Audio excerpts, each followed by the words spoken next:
Nearly a generation ago, Franklin Roosevelt summed up the aspirations of the 20th century: freedom of speech and expression, freedom of worship, freedom from want, freedom from fear, all to be enjoyed, he said, everywhere in the world. Today, 20 years later, the world is more dedicated than ever to these goals and has, in the United Nations and in the individual efforts of countries such as ourselves, the means of working in concert to secure the four freedoms for all people everywhere.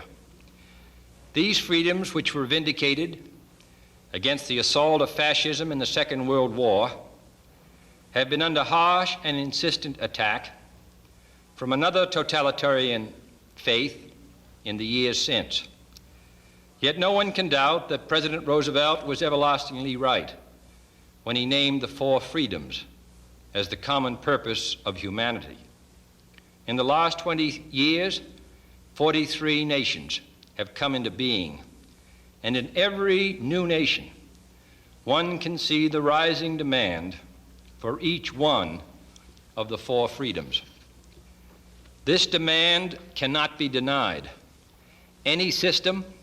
which sets itself against the spontaneous instincts of humanity will, in the end, go down to defeat. It will do so, that is, so long as the citizens of free societies live up to themselves, to the exacting responsibilities of freedom, so long as they know that freedom is not a negative, but a positive faith, so long as we all make every day more clear the strength of our commitment to freedom from want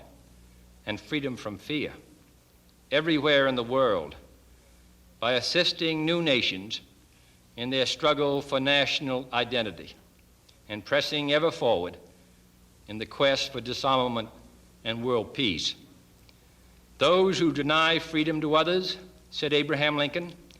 deserve it not for themselves. As we ourselves, day in, day out,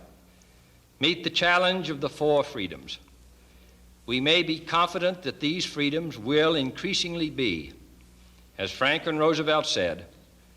no vision of a distant millennium,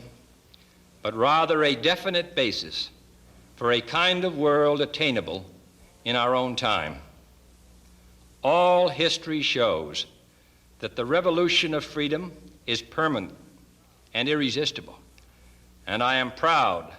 that from our earliest beginnings we have been part of this great revolution.